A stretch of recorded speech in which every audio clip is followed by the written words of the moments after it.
Thanks for joining me for another video. This one is for the Phaze 3 versus the Halo Pearl. There are a few different reasons to do ball comparisons. One is to find good complements in one way or another, whether they be shape differences or hook differences that can work together in tandem to offer you versatility, or to take a look at two outwardly similar balls like the Phaze 3 and Halo Pearl to find what separates them and to understand the difference and applications for each. At surface value, there's not a ton of difference visually between the Phaze 3 and Halo Pearl. On paper, the Phaze 3 is a hybrid symmetric, the HP is a Pearl asim, but when you look at the two side by side on the lane, it's hard to find many differences without looking closely. We'll talk about the similarities, but we'll also dive into the key differences that separate them rather distinctly.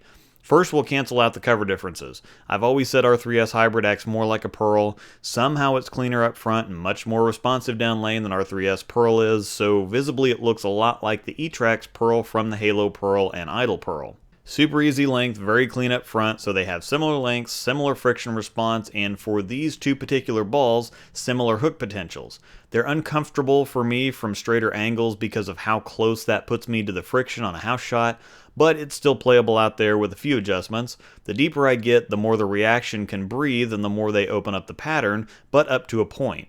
I've got very similar layouts on them, 5 1/4 by 3 3/4 by 4 3/4 on the Phaze 3, 5 1/4 by 3 1/2 by 4 1/2 on the Halo Pearl, the huge difference being the asim core in the Halo Pearl. Weak and more forward rolling pin position on both, but while the second number for the Phaze 3 means literally nothing, the second number being PSA to pat measurement for the Halo Pearl means a lot, especially considering it's a pretty strong number. The pin buffer length moves them both into pin down territory for me, which raises the RG and lowers the differential of the core. This weakens the Phaze 3 a fair amount, while the strong PSA to pat measurement helps to offset and mitigate the weakness of the pin to pap and pin buffer numbers on the Halo Pearl. Instead of strong on top of strong, it's a nice balance and creates more controllable strength further down the lane where I want and need it. Theoretically, this should deliver a larger difference than we're seeing here, but the main key difference is shape down lane that the core creates. Velocity in the Phaze 3 is a rolly, revving, and aggressively continuous core. As it hooks, it continues to wind up and gain momentum, and when combined with the clean, strong, and quick R3S hybrid cover, you end up with a relentless reaction down lane without the overkill of extra torque you'd see with an asymmetric core.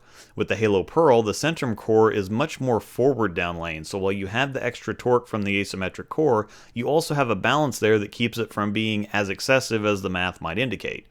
This results in a sweet spot of about 3rd to 4th arrow on really anything for me with the Halo Pearl. Any further right in the friction response for me causes over-under, and any further left in the forward rolling bias of the core makes me have to change too much physically for it to be as effective as I'd like.